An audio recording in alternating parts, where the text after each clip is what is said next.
This video is sponsored by Buy Mode Shopping app.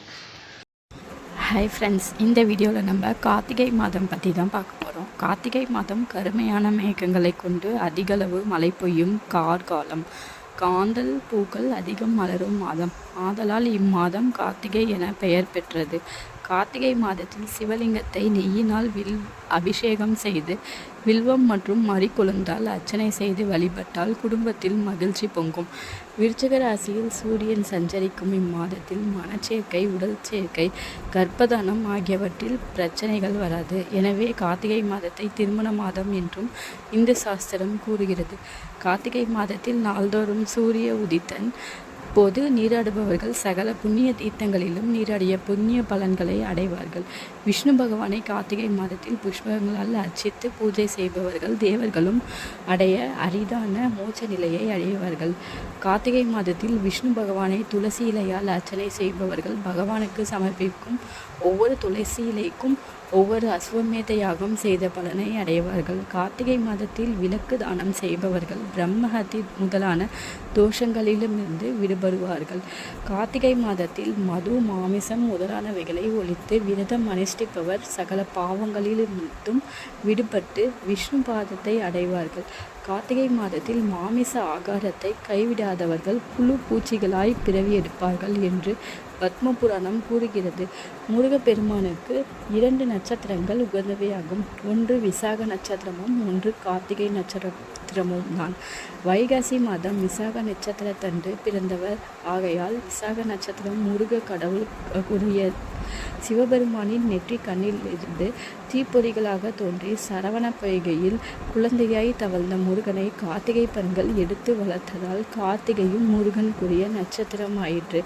Karthigai தினங்களில் பௌர்ணமியோடு கூடி வரும் கார்த்திகை நட்சத்திரம் முருக வழிபாட்டிற்கேற்ற ஒன்றாகும். கார்த்திகை தீப திருநாளன்று தீபங்கள் ஏற்றி முருகனை வழிபடுவது சிறந்தது.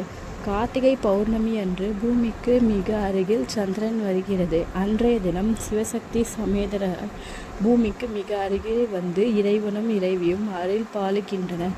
கார்த்திகை, திருவோணம் ஆகிய 2 நட்சத்திரங்களும் நல்ல நட்சத்திர சக்தி தருவதால் இந்த நட்சத்திரம் வரும் நாட்களில் விரதங்கள் இருக்க வேண்டும் என்று இந்து மதம் கூறுகிறது. கார்த்திகை மாதத்தில் ஆலயங்களில் தீபம் ஏற்றி வைப்பதும் இல்லத்தில் 2 வேளைகளிலும் விளக்கேற்றுவதும் எல்லா மங்களங்களையும் தந்து வாழ்வை ஒளிமயமாக்கும். கார்த்திகை மாதம் தினமும் விளக்கேற்ற இயலாதவர்கள் துவாதசி, சதுர்த்தசி, பௌர்ணமி ஆகிய 3 தினங்களில் மட்டுமாவது கண்டிப்பாக விளக்கு ஏற்ற வேண்டும். கார்த்திகை மாதத்தின் தொடக்கத்திலும் முடிவிலுமாக 2 நாட்களில் கார்த்திகை நட்சத்திரம் வருமானால் 2வதாக வரும் நாளில் கொண்டாடுவது மரபு.